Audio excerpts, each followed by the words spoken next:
Invocamos, Jesus, o Teu nome sobre nós nessa manhã, sobre os nossos ouvidos, para que sejamos capazes de ouvir com exatidão, guardar essa palavra no nosso coração. Nós invocamos o Teu nome, Jesus, sobre as nossas emoções, os nossos afetos, a nossa mente, os nossos pensamentos. Pelo poder do Teu nome, Senhor, abre o nosso coração, levanta os desanimados, os desassossegados, os aflitos nessa manhã. Liberta essa pessoa que acordou com esse sentimento tão angustiante, de fracasso. Levanta-nos, Senhor, com o Teu poder, com a Tua misericórdia. João, capítulo 8, versículo do 1 ao 11.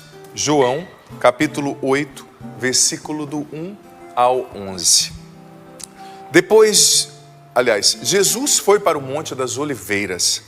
De madrugada, voltou ao templo e todo o povo se reuniu ao redor dele. Sentando-se, começou a ensiná-los. Os escribas e fariseus trouxeram uma mulher apanhada em adultério. Colocando-a no meio, disseram a Jesus: Mestre, esta mulher foi flagrada cometendo adultério. Moisés, na lei, mandou apedrejar tais mulheres. E tu, que dizes? Eles perguntaram isso para experimentá-lo e terem motivo para acusá-lo. Mas Jesus, inclinando-se, começou a escrever no chão com o dedo. Como insistissem em perguntar, Jesus ergueu-se e disse: Quem dentre vós não tiver pecado, atire a primeira pedra. Inclinando-se de novo, continuou a escrever no chão. Ouvindo isso, foram saindo um por um, a começar pelos mais velhos. Jesus ficou sozinho com a mulher que estava no meio, em pé. Ele levantou-se e disse: Mulher, onde estão eles? Ninguém te condenou? Ela respondeu: Ninguém, Senhor. Jesus então lhe disse: Eu também não te condeno. Vai, e de agora em diante, não peques mais. Filho, filha, eu já li essa passagem várias vezes, eu já preguei sobre essa passagem várias vezes, mas cada vez na qual eu me encontro com essa passagem, cada vez na qual eu percebo a forma como Deus age, expressa nessa passagem, olha, isso enche o meu coração de uma esperança tão grande, de uma alegria, de um ânimo tão grande. Porque veja bem, dizia Santo Afonso Maria de Ligório que o diabo é especialista em nos fazer pecar. Ontem eu dizia no programa Para Ser Feliz, citando o parágrafo 2854 do Catecismo, que ele é o tentador que sempre nos instiga ao pecado e depois de nos conduzir ao pecado, ele faz-nos desesperar no pecado. É um ciclo, ele te leva ao erro e depois ao desespero no erro, no pecado, no limite, na situação adversa. Talvez você esteja na situação como a dessa mulher que partilhou aqui hoje, sofrendo o adultério por parte do seu marido, ou talvez você seja o adulterador, a adulteradora, como essa mulher do Evangelho, e se sentindo tão distante da graça de Deus, se sentindo tão longe, tão fora do circuito da misericórdia de Deus. Mas é interessante, filho, filha, que cada detalhe, cada vírgula, cada palavra nessa passagem comunica muito. Sobretudo o Evangelho de João, que é o último dos evangelhos a ser escrito, traz uma riqueza simbólica muito grande. O Evangelho já começa dizendo: era de madrugada, né? Eles estavam ali de madrugada, e que graça aquela mulher ter a sorte, vou dizer assim, né? O desígnio da providência de fazer com que aquela trupe que ia levá-la para matá-la se encontrasse com Jesus. Era um dia depois da festa, do término da festa dos tabernáculos. Muita gente vinha a Jerusalém por causa da ocasião da festa dos tabernáculos. Então, de madrugadinha, Jesus já estava ali ensinando. Era muito comum naquela época, né? O mestre ensinava e os discípulos sentados ali aos seus pés. Mas parece não, eu tenho a ousadia de dizer que Jesus quis estar ali naquela hora, naquele local, para justamente intervir na vida daquela pecadora caída, daquela pecadora humilhada, daquela pecadora condenada. Sabe, Jesus quis estar ali. E a palavra mesmo diz no versículo 6, eles tentaram Jesus, né? Eles experimentaram Jesus e eles queriam ter um motivo para acusar Jesus. Porque, veja bem, a lei de Moisés, em Levítico 20, capítulo 10, dizia o seguinte, que quem comete adultério precisava ser apedrejado, morto, eliminado. Então eles chegaram em Jesus e disseram, olha, o que nós fazemos com essa mulher, Jesus? Ela foi pega em adultério. Então eles estavam esperando a seguinte coisa, se Jesus dissesse, vocês não devem apedrejá-la, Jesus estaria se colocando contra a lei de Moisés e eles o poderiam acusar e prender. Mas, em contrapartida, se Jesus dissesse, vocês devem apedrejá-la, Jesus estava se colocando contra a lei romana, porque a lei romana não permitia que os judeus executassem alguém. Tanto que na crucifixão de Jesus, eles levaram Jesus à casa de Pilatos e disseram, olha, a gente não pode matar, mas a sentença dele merece a morte. Foi todo aquele teatro que Pilatos fez para condenar Jesus, né? Eles levaram ali aquela mulher a Jesus para armar um laço, para deixá-lo nervoso, para o desequilibrar. Você já esteve em alguma situação na qual parece que você é colocado numa saia justa assim, né? E você se sente desequilibrado, meu Deus, o que eu falo? Mas o tiro saiu no pé, né? Jesus não se deixou desequilibrar, nem ficou nervoso. O que Jesus fez? Uma atitude profética. Em primeiro lugar, ele se inclina. Olha, cada detalhe dessa passagem é importante. O se inclinar de Deus. Isso representa, para quem estuda a Bíblia, sabe, a kenosis, né? O esvaziamento de Deus. Que se inclina para chegar à altura da sua criatura. Olha que coisa mais linda. Jesus podia ficar ali, ela estava no chão nesse primeiro momento, né? Depois ela ficou em pé, mas ela estava no chão. Jesus poderia ter ali de cima, nem olhado para ela, porque ela estava condenada, era uma mulher num tempo profundamente machista. Mas não, Jesus quis se inclinar. E se inclinando, olha que gesto lindo, Deus que se inclina, kenosis, que se esvazia. Ele ficou na altura daquela mulher, ele desceu no nível daquela mulher. E diz aqui a passagem que ele começou a escrever no chão. E o que significa esse escrever no chão? Era um ato profético, porque quando Moisés recebeu as leis, está lá no livro de Êxodo, recebeu a tábua, aliás, com os 10 mandamentos, diz o livro de Êxodo que Deus escreveu com o dedo dele os mandamentos. E Jesus estava escrevendo com o dedo dele ali no chão. A Bíblia não diz o que Jesus escreveu, né? Mas com certeza era uma sentença de misericórdia. Com certeza era uma sentença de acolhida. E a sabedoria de Jesus era tão grande porque Jesus não respondeu nem que sim, nem que não, né? É interessante que os sábios, quando você estuda os sábios, por exemplo, tem várias linhas, né? Os sábios sufis, que são orientais, os provérbios africanos, chineses. Você vê que os sábios, eles nunca respondem com uma resposta. Às vezes eles respondem com uma pergunta ou com uma indagação interrogativa ali, né? Eles esperavam que Jesus falasse ou apedreje ou não apedreje. Eles disseram, olha, ele disse, melhor dizendo, né? Quem não tem pecado, atira a primeira pedra. Ou seja, ele fez com que aqueles homens olhassem para si mesmos. Ele fez com que aqueles homens examinassem a própria consciência. E ali ele desarmou aquele gesto, aquela ação condenatória, né? Gente, mas o que me chama mais atenção nessa passagem é o ato de se inclinar de Deus. Se eu pudesse dar um nome para essa pregação, seria o seguinte: o Deus que se inclina. O Deus que se inclina. Sabe, mas antes até de falar do Deus que se inclina, 2 fatos também chamam a atenção. Em primeiro lugar, o livro do Levítico diz que os adulteradores deveriam ser apedrejados. Mas cadê o homem ali na situação, né? Só estava a mulher. Fica essa pergunta. E segunda coisa, o livro diz que ela foi surpreendida, que ela foi apanhada em adultério, aqui diz o Evangelho. Isso pressupõe que aqueles homens a estavam vigiando. Estavam cuidando, né? Isso mostra a atitude de muita gente, que às vezes se diz religiosa até, que fica vigiando a vida das pessoas, né? Que fica cuidando, mas não cuidando, olha, eu estou olhando se o irmão precisa de uma ajuda, precisa de uma oração, precisa de uma correção. Não, mas é olhando para condenar. Eu vou lá assistir a pregação que o Tiago está fazendo, só para ver se ele vai falar alguma coisa errada, para eu depois acabar com ele. Eu vou ficar de olho naquela minha vizinha que diz que reza. Se ela falar alguma coisa errada, Tem gente que estuda a liturgia, não é nem para aprender e amar mais a liturgia da igreja, mas é para brigar com o padre, né? É lindo você conhecer mais, mas que não seja pelo motivo errado. Aqueles homens estavam ali vigiando, né?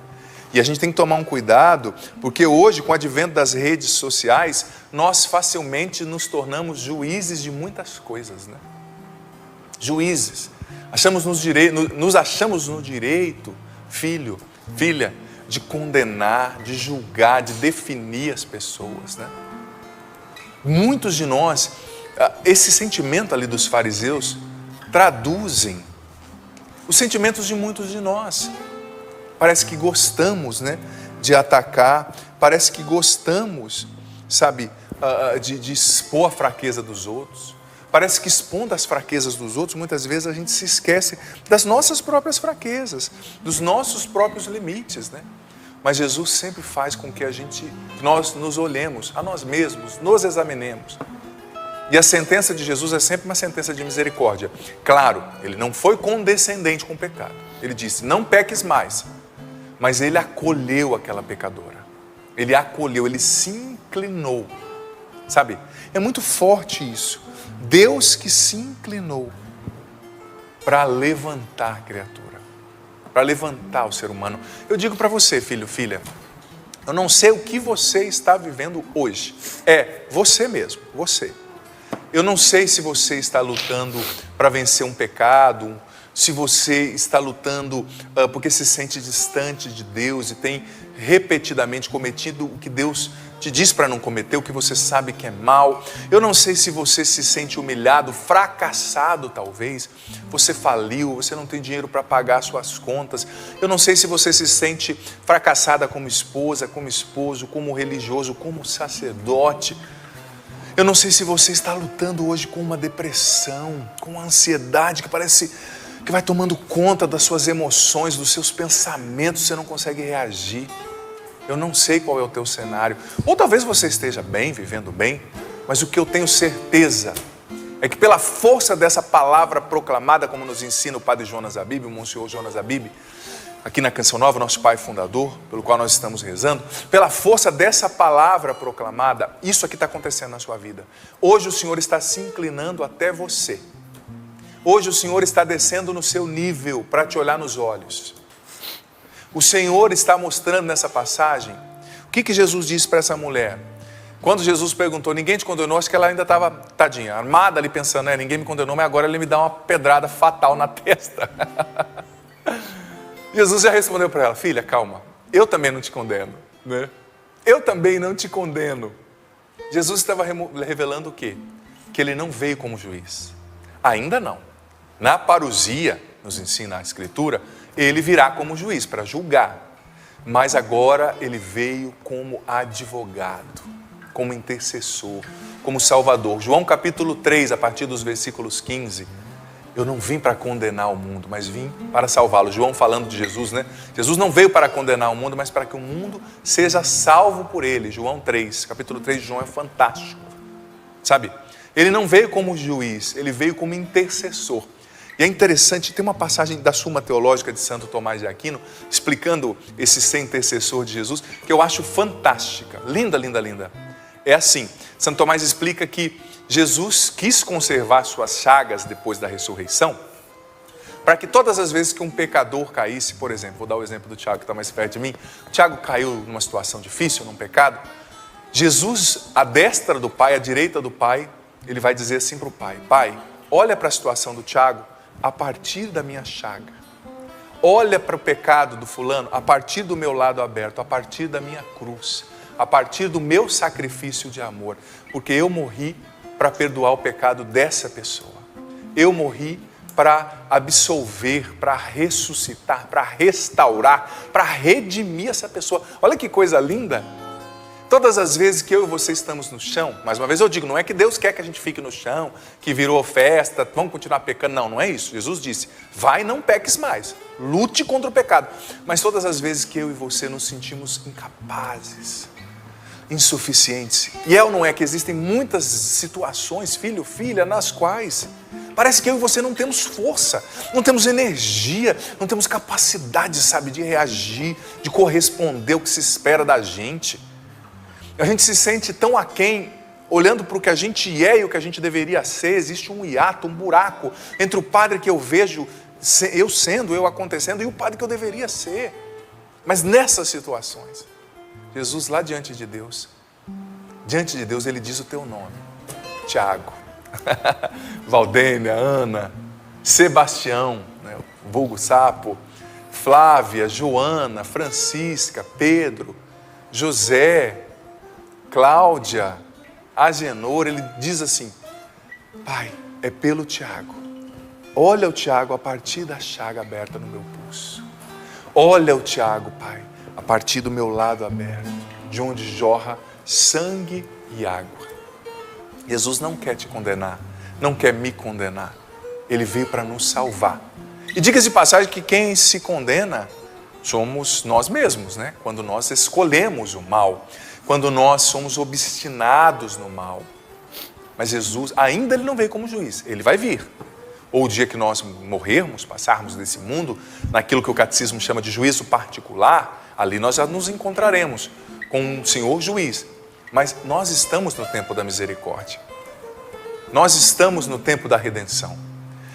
E é interessante o que Santa Faustina diz em um dos números do seu diário, que me chamou a atenção. Eu conversava com o Padre Wellington esses dias sobre isso, há um tempo atrás, né? Santa Faustina disse, tem um parágrafo no qual, um número, Jesus disse para ela, e ela escreveu, que os grandes pecadores são os que mais têm direito à misericórdia de Deus. Direito. Se você for pegar o conceito de direito no direito, por exemplo, penal, né? A pessoa que tem direito, ela tem que receber aquilo lá, aquilo ali é dela. Os pecadores têm direito à misericórdia de Deus, sabe? Então, hoje o Senhor está se inclinando até você, no seu nível. Você trancado nesse quarto, você se sentindo um nada. Por exemplo, a pessoa que experiencia a traição, como a Val contou do testemunho aqui, a pessoa se sente um nada. Eu já acompanhei várias pessoas, se sente um fracasso e se questiona, né? Tão duro passar por isso. O padre acompanha vários filhos e filhas que lutam com essa situação. Talvez hoje você está se sentindo assim. Fiz tudo errado, né? Mas Jesus está se inclinando, olhando nos seus olhos, nos seus olhos, e dizendo para você: eu não desisti de você. Às vezes a gente desiste da gente mesmo, não é verdade? Mas Deus nunca. Deus não desiste de você. E isso também, filho, filha, deve questionar a maneira com a qual a gente enxerga as pessoas, a gente vê os outros. Porque tem muita gente religiosa que às vezes reproduz a atitude dos fariseus. Claro, corrigir é uma coisa, eliminar é outra, condenar é outra. Sabe, o Evangelho diz, Jesus ensinou que ele deixa as 99 ovelhas para buscar a uma que se perdeu, né? Aquela solitária. A gente tem que pensar do jeito de Jesus, ou nós não somos cristãos. Agora tem gente que parece que tem essa sede de justiça, que no fundo não é de justiça, é de vingança, né? Errou, tem que pagar, elimina, vai para o paredão, né? Deus não trabalha assim. Aonde estaríamos nós se não fosse a misericórdia de Deus? Onde estaria você e eu? Talvez você não comete alguns pecados que você vê nos outros, graças a Deus, mas isso é por graça de Deus. Se Deus tirar a sua mão de sobre você, você vai ver. Eu vou ver onde a gente vai parar, né? Tudo é graça de Deus, claro. Todos temos que lutar para vencer as imperfeições, as más inclinações. Não é festa, não é oba-oba. Mas o que Deus pede de nós, como dizia São Francisco, é o máximo de firmeza com a gente mesmo, né? E o máximo de misericórdia com o outro. Agora, muitas vezes é o contrário.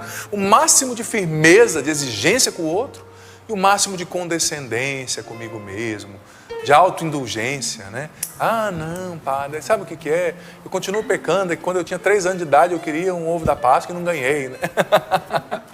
Olha, alto lá, misericórdia. E veja bem, Deus é especialista, gente, em encontrar pessoas que aparentemente não tem nada a ver com Ele, com a graça dEle, e transformar essas pessoas em vasos escolhidos, como diz a própria Escritura, né? São Paulo usava essa terminologia, um vaso escolhido, um vaso ali de graça, né?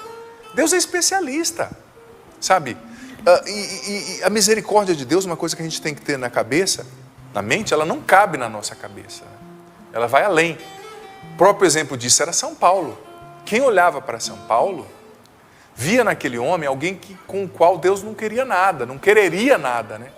Perseguidor, sabe? Um cara violento, um cara com... Ele tinha um conceito fechado e acabou. Mas foi a ele que Jesus se revelou, sabe? Foi a ele que Jesus se revelou pessoalmente e disse: eu escolhi você. Eu escolhi você para fazer de você um instrumento privilegiado para levar o meu nome às nações. E o próprio Paulo depois, veja bem, falando da graça que age livremente, ele usou um termo no original do grego, que era o termo promíscuas, que queria dizer o seguinte: é uma graça sem medida, sem barreiras, sem limites, sabe? A graça de Deus não tem barreira, não tem limite, não tem medida. Às vezes é difícil para a gente, eu entendo, quando a gente vê alguém cometendo um erro, porque a gente se baseia nos nossos critérios, na forma como a gente foi criado, né? Nos valores que a gente recebeu, mas a medida de Deus é outra. E claro que a gente tem que lutar contra todo mal e imperfeição. Não me entenda mal, não diga o que eu não estou dizendo, não compreenda o que eu não estou dizendo, mas a gente tem que entender que Deus é proximidade, que Deus não tem limites para nos atingir, para nos elevar, para nos curar, para nos levantar. E Deus é especialista em se inclinar. Ele se inclina para alcançar você. Por isso, mais uma vez eu digo, não desista de você mesmo. Padre, eu não consegui vencer esse pecado. Olha, eu me convenci que existem situações, fragilidades, que a gente já combate e já vence no momento. E existem fragilidades que a gente vai vencer no caminho. Como Jesus disse para aqueles leprosos: olha, vão lá e procurem o sacerdote. Mas, naquele momento, a lepra ainda estava neles.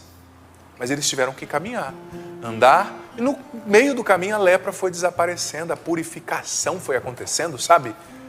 Então, na vida da gente também vai ser assim. Continue seguindo Jesus. Não desista de Deus, mesmo diante dos seus limites, da sua não correspondência humana. Não desista de Deus, não desista de Jesus. No meio do caminho Ele vai te transformando, te purificando. Queira, tenha reta intenção, sabe?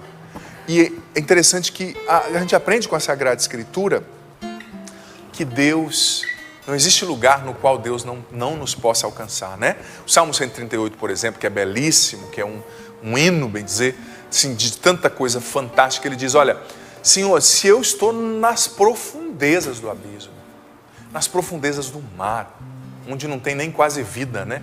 Esses dias eu estava vendo um documentário, me chamou tanta atenção, que só 10% da vida marítima, menos até em alguns lugares, está no profundo do mar. 90% quase está na costa, nas partes costeiras. Por isso que a nossa responsabilidade tem que ser até maior, de não poluir, de não jogar ali dejetos, né, nas costas. Então, no meio do mar, nem vida quase tem, né, na profundeza. Mas esteja você lá, diz o Salmo 138, numa situação adversa, na profundeza do abismo, não é? Na profundeza da depressão, dessa situação que você não consegue vencer. Lá o Senhor se inclina para te alcançar. E depois o Salmo 38 continua: se eu subo até o céu, né? Se eu estou no alto do céu, lá a tua mão me alcança. Deus alcança você. Hoje Ele está levantando você já. Somente pelo fato de você ouvir essa palavra, uma transformação espiritual já está acontecendo dentro de você. E eu quero ouvir o teu testemunho aqui depois. Que eu estou profetizando isso. Que no nome do Senhor, que essa palavra já está levantando a muitos. Já está ressuscitando o ânimo, a fé, a coragem de muitos. É você mesmo. O Senhor se inclina até você. E olha, Deus não tem medo de sujar suas santas mãos. Ele desce até a nossa bagunça. Ele desce até a nossa lama para nos organizar de dentro para fora. Sabe? Ele não tem medo de se sujar. Exemplo fantástico disso, claro, quando Jesus foi à casa de Zaqueu. Zaqueu era um pecador público, gente, um ladrão mesmo, né? Mas Jesus viu que Zaqueu estava em cima da árvore, disse: desce, hoje eu quero estar na sua casa. Casa para o judeu representa intimidade, mesa, casa, quer dizer que alguém que é próximo, né? Para o oriental, né? Ali no Oriente Médio, isso é muito forte. Você senta à mesa com alguém com o qual você quer ter alguma conformidade de vida, né? Alguma sociedade de vida em algum sentido. E Jesus foi muito criticado. Mas como é que o mestre de vocês, disseram para os discípulos, né? Ele vai na casa de um homem como Zaqueu. Como que o mestre de vocês entra numa sujeira dessa? E Zaqueu deve ter chamado seus amigos, né? Você imagina o nível dos amigos de Zaqueu, né? Malandragem toda baixou ali, Tiago. Né? Mas Jesus esteve lá, Jesus se inclinou. É bonito perceber essa atitude, né? A kenosis em Deus, né? Ele se esvazia, ele se colocou no nível de Zaqueu. Mas para quê? Só para ter um jantarzinho com Zaqueu? Não. Quando Jesus se abaixa para estar no nosso nível, é porque Ele quer nos levantar e Ele vai nos levantar. Ele não se abaixa para ficar conosco na lama, Ele nos abaixa para nos tirar do chão e nos elevar para o céu, para as coisas boas, para a libertação. Tanto, veja bem, que Zaqueu ali mesmo, naquele encontro com Jesus, não continuou na sua hipocrisia, no seu pecado. Ele disse: Senhor, se eu roubei alguém, eu vou restituir 4 vezes mais. Eu vou restituir muitas vezes mais. Eu vou devolver o que eu peguei. Ou seja, conversão. Ele viu que ele precisava mudar de vida. E a salvação, Jesus disse: hoje a salvação entrou na tua casa, Zaqueu. Jesus se abaixa para nos levantar. A encarnação de Jesus já foi uma humilhação, já foi um se abaixar, um Deus se fazer um ser humano fraco, que tem gripe, que tem frio, que tem fome. A cruz foi outro se abaixar, outra kenosis. Mas Jesus não ficou na cruz. Ele se abaixa, filho, filha, para vir até a nossa realidade, para sujar as mãos com a nossa fragilidade, mas para daí, de dentro, nos levantar, nos purificar. E mais uma vez eu digo, essa palavra é para te levantar, me levantar, nos levantar, mas é também para fazer com que nós transformemos o olhar que nós temos para as pessoas. Deus não nos quer como julgadores. O mundo já está cheio demais de juízes. Deus nos quer como, vou usar esse termo, levantadores, né? O mundo já está cheio de tribunais, o mundo precisa de hospitais, sabe? Claro, pregar a verdade também é uma caridade, a gente tem que continuar falando, denunciando, mas sobretudo também acolhendo os que já estão no chão, né? Porque às vezes a gente vê uma pessoa que já está no chão, ela já está no chão, ela já está humilhada, exposta publicamente no seu pecado, como essa mulher que foi pega em adultério, ela já estava no chão, humilhada. Tem gente que chega e já joga um pouquinho mais de terra em cima, né? Ou joga uma última pedra ali, ou condena. Ai, padre, é que eu não sei o que falar. Não sabe o que falar? Fica em silêncio. Não afunde quem já está no chão. Não joga ainda mais na lama quem já está até o pescoço. Sabe? Deus quer que eu e você sejamos pessoas que levantam, não que julgam. Porque o julgar compete somente a Deus, não é? O julgar compete a Deus. E eu encerro dizendo, eu já até partilhei isso aqui outra vez que eu estive, não me recordo se foi aqui ou se foi no meu programa, a gente confunde, né? Mas algo que Santo Tomás também ensinava, que todo pecado de julgamento é um pecado de idolatria. Por quê? Porque no julgamento você está dizendo assim para Deus: sai do trono, deixa eu sentar, porque eu que vou definir quem está certo, quem está errado, quem merece ser salvo, quem merece estar no inferno. É idolatria. Você está tirando Deus do trono, que é dele. Não é? A Ele cabe o julgamento. A nós cabe, óbvio, quando tiver que corrigir, o faça com misericórdia, mas a nós cabe também aprender com Jesus, a nos inclinar quando necessário, para levantar as pessoas com a gente. É belíssimo isso. Jesus, ele falava, se inclinava acolhendo as pessoas nas suas misérias, ele se inclinava falando a linguagem que as pessoas podiam entender, né? Era um contexto agrário ali, né? Pastoril, ele falava das ovelhas, ele falava das sementes, porque a salvação é sem barreira, sem medida, é para todos que aceitarem e quiserem. Senhor, muito obrigado por essa palavra, Jesus. Nós te adoramos, te glorificamos. Obrigado, Senhor, porque hoje o Senhor se inclina. O Senhor desce à nossa realidade. O Senhor se inclina e desce à nossa verdade. Não para nos condenar, mas para nos levantar. Obrigado, Senhor, porque o Senhor ali como Deus estava escrevendo no chão também. Representando o Pai que escreveu a lei para Moisés, o decálogo, sobre o monte Sinai. O Senhor escrevia no chão ali uma sentença de misericórdia. Obrigado, Senhor, porque o Senhor nos chama assim à conversão, à mudança de vida, a abandonar tudo que não é teu. O Senhor nos quer santos, mas também o Senhor nos acolhe nos nossos processos. O Senhor não desiste de nós quando nós caímos. O Senhor se inclina para nos olhar nos olhos e nos levantar com a sua infinita misericórdia, Deus. Obrigado. Porque o Senhor nos ensina também que nós devemos ser levantadores, não julgadores, não condenadores. Obrigado porque o Senhor nos ensina que nós devemos ser hospitais, não tribunais. A imagem bonita que o Senhor já me dava, desde quando eu comecei a rezar, era do próprio Jesus se inclinando e descendo a muitas pessoas que estavam no chão, pessoas que estavam caídas, como essa mulher adúltera. Nessa imagem, Jesus se inclinava, se abaixava mesmo, quase com o rosto na terra, olhava bem nos olhos dessa pessoa e dizia: eu estou aqui, eu vim aqui para te levantar. Eu te perdoo, eu te amo. Eu não desisti de você. O Senhor está fazendo isso agora. Ele está visitando muitas pessoas. Ele está visitando você que estava no chão, em virtude da traição que você sofreu ou que você cometeu. Em virtude desse vício, dessa luta com a qual você ainda tem perdido e não conseguiu vencer. Você caído na depressão, no medo, na ansiedade, no desespero. Porque você está desempregado, desempregada porque você teme o futuro. Ou você que está bem, mas que sente ainda que precisa de Deus por causa desse cansaço que você tem vivido na mente, nas emoções, esse desânimo, essa saudade dessas pessoas com as quais você não pode conviver. Esse filho, essa filha morando longe, talvez num outro país, o Senhor se inclina até você agora, filho, filha. Você no adultério, você nas drogas, você que vive uma vida na prostituição, que é prostituta, que é prostituto. Você que vive uma vida contrária ao que Deus te pediu, que fez uma opção de vida totalmente diferente, o Senhor está se inclinando até você agora. E Ele está olhando nos teus olhos e dizendo: eu te levanto com o meu espírito. Eu quero te dar uma vida nova, eu te restauro.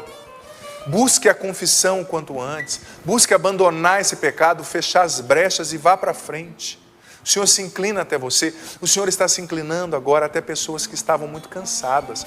Como eu disse, não tinha nenhum pecado, nenhuma situação gritante na tua vida, mas você tem vivido um cansaço muito grande diante da situação do seu marido. Que são tantos anos, parece que ele não muda. Você luta, parece que em vão. Diante da situação desse filho, diante desse tratamento de saúde, você com câncer, você com Covid-19, você que perdeu alguém, o Senhor se inclina até você, Ele te entende. Ele se inclina derramando sobre você o Espírito Santo, nessa semana que precede o Pentecostes. Ele se inclina te olhando nos olhos e te levantando, porque Ele é Deus, Ele pode te levantar.